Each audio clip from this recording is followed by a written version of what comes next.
Ry havana malala, akasitrahako indrindra ianao ny amin'ny fanarahnao an'izao programa izao. Hitahy ianao any Andriamanitra ny amin'ny fotoana izay atokanao iarahantsika eto, ary ny fanariako dia mba ho fotoana voatahy manokana ho anao izao fotoana izay iarahantsika eto izao. Mino aho fa asehon'Andriamanitra aminao ny heriny maha-Andriamanitra azy, satria izay ny loha hevitra iarahantsika eto. Mialohan'ny hanombohantsika ary dia andao hiara hivavaka isika. Andriamanitra o Rainay any an-danitra, isaoranay be deaibe ianao ilay mandahatra ny programam-piainanay, ianao ilay mandahatra ny andro sy ny fotoana. Dia misy an'izao programa izao ahafahanay tafaraka eto ny mpiaino rehetra izay manaraka an'izao fotoana izao anie, dia mba ho tahinao amin'ny fomba manokana, ka dia mba ho fotoana mamy ho anay rehetra ny fotoana izay iarahanay eto. Angatahana indrindra Andriamanitra ny fanatrehan'ny fanahinao masina, ary dia mba hamelombelona anay ny tena rehetra izay horenesina eto. Tononinay amin'ny anaran'i Kristy ny vavaka. Amen. Ravana malala, zao no vakintsika eo amin'ny Petera faharoa toko 7 ka ny andininy voalohany. Andininy Petera faharoa toko voalohany andininy 7. Azafady, Petera faharoa toko voalohany andininy 7. Vakintsika amin'ny anaran'i Jesosy. Efa nomeny ny herin'Andriamanitra ho antsika ny zavatra rehetra momba ny fiainana sy ny toe-panaraka an'Andriamanitra amin'ny fahalalana ilay niantso antsika tamin'ny voninahiny sy ny fahatsarana. Efa nomeny ny herin'Andriamanitra ho antsika ny zavatra rehetra. Ry havana malala, ny alalany zany teny zany sy ny amaminy zany teny zany no ho arahantsika sy iainantsika eto mandritra n'izao programa izao. Nomeny ny herin'Andriamanitra ho antsika ny zavatra rehetra momba ny fiainana sy momba ny toe-panahy araka an'Andriamanitra. Andriamanitra ilay namorona n'izao rehetra izao, mazava tsara ny fanambaran'ny Baiboly fa nomeny ny aina, nomeny antsika ny aina sy ny fofinaina. Tsy zoantsika io, tsy fahaizantsika nahatonga antsika eto amin'ity fiainana ity, fa raha vakintsika ny asan'ny apôstôly toko 7 dia zao no voalaza eo amin'ny andininy 520. Asan'ny apôstôly toko 7 dia ny andininy 520 vakintsika amin'ny anaran'i Jesosy, manao hoe: sady tsy mba tompoin'ny tanan'olona toa mila zavatra, fa izy ihany no manome zao rehetra zao, aina sy fofinaina ary ny zavatra rehetra. Nomen'Andriamanitra n'izao rehetra zao ny aina, ny fofinaina ary ny zavatra rehetra. Tsika ao anatin'izany. Izy no nanome antsika ny aina, izy no namorona antsika, izy no nahary antsika tongotra aman-tanana, dia izy no miazona ny aina ny zava-mananaina rehetra. Zany ny fanambaran'ny soratra masina. Ary zao ny antony nanomezany antsika n'izany tsy hoe mba nomeny fotsiny, mba akisendrasendra satria mba zay no mahafinaritra azy, na hoe mba milalao izy dia mba nomeny aina antsika lasa olombelona miaina eto amin'izao fiainana izao. Tsy reva malala. Soratra masina dia manambara mazava ihany koa fa efa manana antony manokana izay namoronana antsika Andriamanitra. Jeremia toko 7:20 ny andininy 1:12. Maro antsika no efa mahay tsenjery an'ity andininy ity. Jeremia toko 7:20 andininy 1:12. Fa izaho mahalala ny hevitra hieverako anareo, hoy Jehova, dia hevitra hahatonga fiadanana, fa tsy loza mba hanome anareo fanantenana ny amin'ny farany. Ry havana malala, Andriamanitra namorona antsika dia efa manana hevitra ny antony namoronany antsika. Efa manana tanjona, amin'ny dikateny sasany dia teneny hoe manana projet ny amin'ny antony namoronany antsika. Ka itsika izay noforonina io zany dia efa ao anatin'ny projet an'Andriamanitra mihitsy io. Amorona antsika mba hanana fiadanana, amorona antsika mba hanana fanantenana ny any amin'ny farany, zany hoe aorinany zao fiainany zao mbola ho resantsika zany any amin'ny loha hevitra manaraka fa namorona antsika Andriamanitra satria manana projet manokana ho antsika izy, ho anao, ho ahy. Reny olona rehetra hitanao vezivezy endreny, na ny olona heninao na hatramin'izay voasoratra ao amin'ny tenin'Andriamanitra efa taonjato maro lasa tany aloha tany aza, no foronon'Andriamanitra satria manana tanjona manokana ho azy ireny Andriamanitra, manana projet manokana ho azy ireny Andriamanitra. Maro moa ny olona tsy dia mihevitra an'izany loatra, na dia fantany zao fa nisy namorona izy, dia fantany zao fa Andriamanitra namorona azy.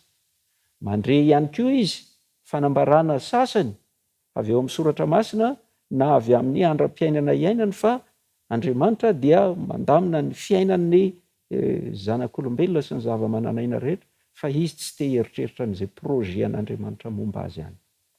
Tsy te hieritreritra mihitsy izy hoe ohatry ny ahoana ny tokony ho fiainako araka ny sitrapon'Andriamanitra, araka ny namoronan'Andriamanitra, tsy ao anatin'ny programam-piainana zany.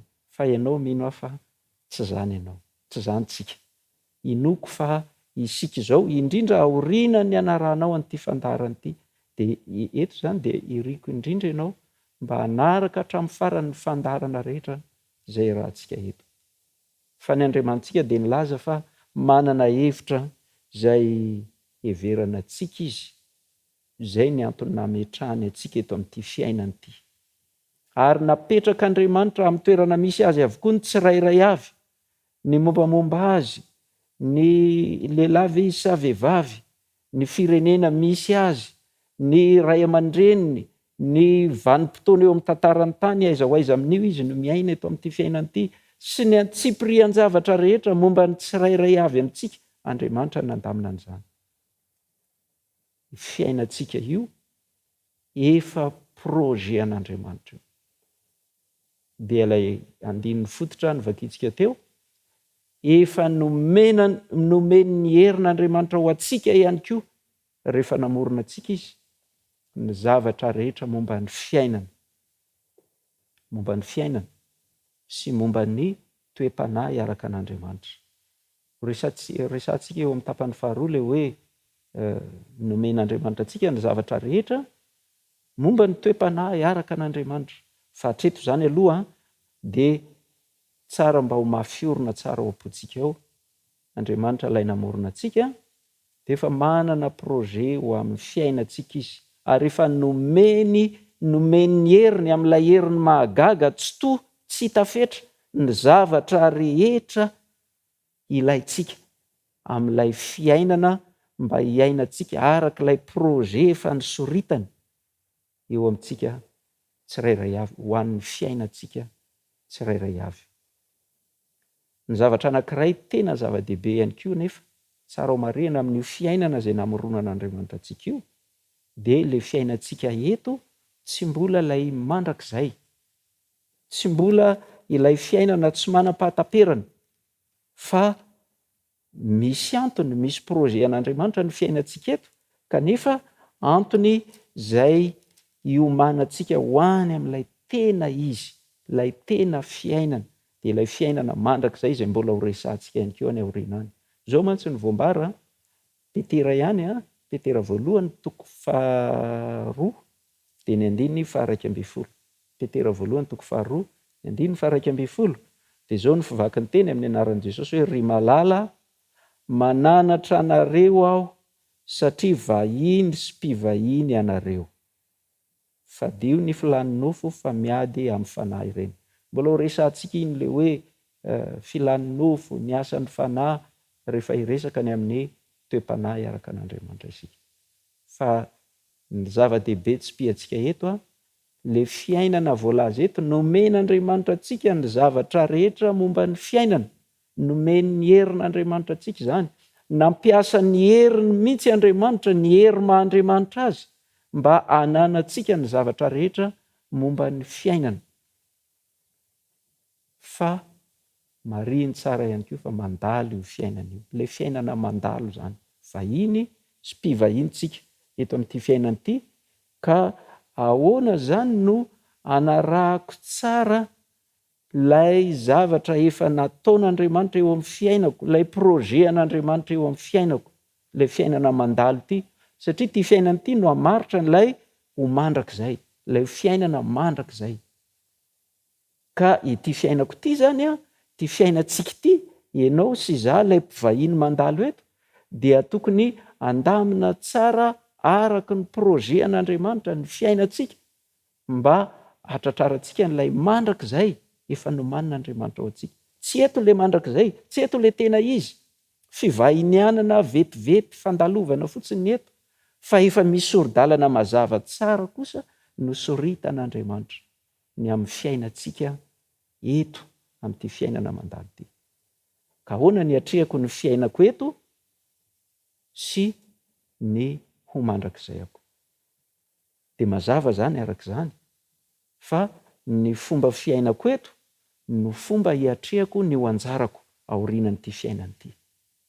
Ny fiainako eto, zay no mahatonga ny hoe mitovy ihany eo amin'ny olona anankiray ny fomba fiatrehana ny fiainana sy ny fomba fiatrehana ny fahafatesana. Zany hoe ny fiainako, ny fomba fiatrehako ny fiainako no hamaritra ny anjarako aorian'ny fahafatesana, na anjarako aorianan'ny fiainana eto rehefa ho avy Jesosy. Mbola ho resantsika ihany koa ny mikasika ny hoe ohatry ny ahoana ny fahafatesana. Fa ravina malala, efa nomeny herin'Andriamanitra antsika ny zavatra rehetra momba ny fiainana, mba tonga antsika rehefa tonga ny fahafatesana dia efa voaomana ao antsika hiandry antsika ilay fiainana mandrakizay. Ny fomba fiatrehanao ny fiainanao zao, dia zay ny fomba fiatrehanao ny fahafatesanao. Indraindray rehefa manoloana ny fahoriana manjo, misy maty isika, dia mifampahery ny olombelona, dia miresaka hoe mandalo ny fiainany raha mbola velonaina mahaiza mifankaty. Tsara zany, torohevitra tsara zany, mila mahay mifankaty tsika raha mbola velonaina. Fa fanontaniana mipetraka hoe ampy antsika ve zay? Hoe mifankatiava e? Mifankatiava, ampy hiatrehako ny fahafatesako ve zay? Zay ve, zay daholo ve, zay ihany ve lay projet an'Andriamanitra ho amin'ny fiainako? Ka ahatonga ho tafiditra tsara ao amin'ilay antony namoronan'Andriamanitra. Fiavana malala, ny toy ny programantsika eto arak'izay voalaza ny soratra masina, dia ezahantsika hijerena hatramin'ny atsipiriany ny amin'izay hoe nomeny ny herin'Andriamanitra anao ny zavatra rehetra momba ny fiainana. Fa tsy ny fiainana ihany, fa ny toe-panahy araka an'Andriamanitra eto amin'ny fiainana.